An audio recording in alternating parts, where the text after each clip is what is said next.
Welcome to the Conditional Access Troubleshooting Masterclass. This deep dive and incident response guide will cover essential frameworks and scenarios for L3 support, identity architects, and SOC analysts. Before troubleshooting, adopt this universal framework. Always start with sign-in logs, which are the single source of truth. Analyze policies to determine if it is a block or grant failure. Use the what-if tool for validation, and check the client device status. The engineer's toolkit includes essential PowerShell modules like Microsoft.graph.identity.signins. For client diagnostics, use the dsregcmd/status command and check the event viewer and Entra sign-in logs. Scenario 1. A user is blocked in a trusted location. The root cause is often a named location IP range mismatch or ISP-IP rotation, such as IPv4 versus IPv6. Check the Sign-in Logs Location tab and ensure the IPv6 range is added if the user connected via it. Scenario 2. An MFA prompt loop occurs when the user completes MFA and the page reloads, asking for it again. The root cause is typically an aggressive sign-in frequency setting interacting with browser cookie settings. Check the session controls in the CA policy and enable the persistent browser session. Scenario 3. A policy is not applying even though a block policy was created. The root cause is usually that the policy is in report-only mode, or the user is excluded. Verify the policy state toggle, and check the Not Applied tab in the sign-in logs. Scenario 4. Intune shows compliant, but CA says non-compliant. This mismatch is often due to latency or a stale device record. Check the device ID in both the Entra and Intune portals. Run a sync from the company portal app or force an attribute refresh. Scenario 5. A break glass account is locked during an outage. The root cause is applying an all users policy without exclusion for the break glass account. Always exclude specific break glass accounts. For prevention, use FIDO2 keys to bypass standard MFA failures. Scenario 6. Legacy authentication bypass, where an attacker accesses a mailbox via IMAP or POP, bypassing MFA. This happens because legacy protocols don't support MFA prompts. Filter sign-in logs for other clients, and create a specific policy to block legacy auth. Scenario 7. The user can access webmail, but the Outlook mobile app fails. The policy condition likely targets browser but not mobile apps. Ensure, quote, mobile apps and desktop clients is checked in conditions, and verify modern auth is enabled for the tenant. Scenario 8. MFA prompts occur inside the office when they should be skipped. The root cause is MFA trusted IPs not configured or a NAT issue. Use CA named locations instead of MFA service settings, including all locations and excluding trusted ones. Scenario 9. A nightly backup job or script fails with a login error. This is caused by an interactive CA policy, like MFA, applied to a non-interactive account. Check the sign-in logs for the sign-in type. The best fix is to migrate to managed identity or exclude the service account. Scenario 10. A global admin logs in without an MFA prompt. This can be due to strong authentication being remembered, or the CA policy mistakenly excluding admins. Review directory roles conditions. Check the authentication context, and ensure the admin policy has an every-time sign-in frequency.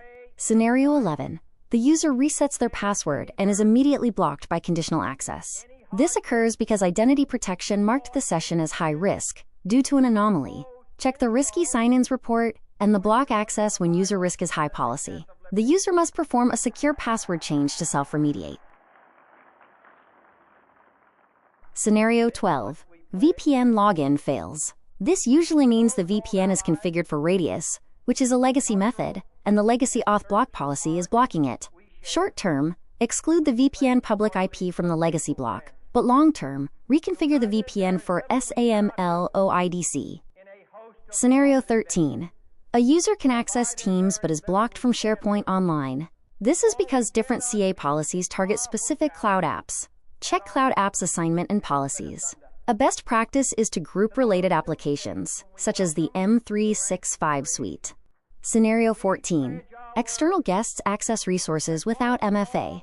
The root cause is inbound trust settings and cross-tenant access, trusting the guest's home tenant, MFA. Check Trust MFA from other tenants and external identities. If checked, the guest completed MFA in their own tenant. Scenario 15. Compliance fails after a Windows feature update. This is often due to a maximum OS version compliance policy or BitLocker suspension.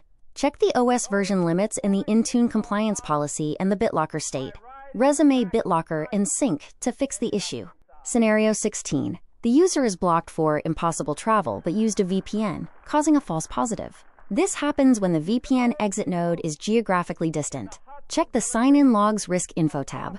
Identify the VPN IP and mark the signal as a false positive in identity protection to train the ML model.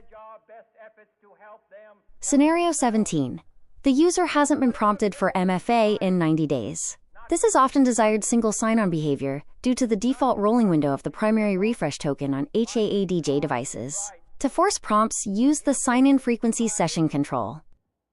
Scenario 18. PowerShell or graph connectivity fails with interaction required. This means a script in a non-interactive shell cannot pop an MFA window. Use app registration and a certificate, or use the device code flow as an alternative. Scenario 19. A hybrid user's on-prem login works, but cloud login fails. Conditional access applies only to Entra ID cloud authentications. If accessing an on-prem resource like a file share, CA does not apply.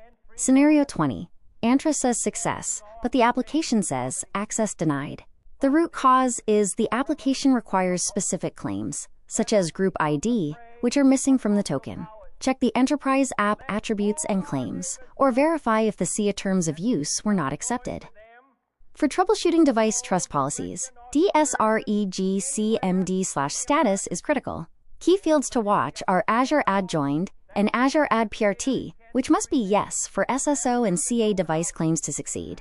When decoding error codes, look for 53003, which means access was blocked by conditional access policies, or 53000, indicating the device is not compliant. Additionally, 50158 often signals failure of a custom control or terms of use. The primary refresh token, or PRT, is the golden ticket for seamless access. It contains the device ID and compliance state. If the PRT is old, the compliance state might be stale. PRTs renew every 4 hours by default, and locking and unlocking the screen can often force a renewal. Use KQL queries in Log Analytics to find patterns across your organization. This allows you to find the most frequent CA failures or identify legacy authentication usage. For advanced analysis, use the Graph API to inspect CA policies, especially when the portal UI hides details. Inspect the JSON body for "built-in controls" to identify explicit blocks, MFA requirements, or compliant device requirements. If a CA policy suddenly breaks, check the audit logs. Filter the service for core directory and the activity for update conditional access policy to see who made the change. As a best practice, export your policies weekly using PowerShell or DevOps pipelines for backup, as Entra ID lacks native version history. In summary, the sign-in logs are essential for troubleshooting. Always exclude break-glass accounts and test new policies in report-only mode for 1 week. Finally, understand the critical link between the PRT, Intune, and Entra ID for device trust.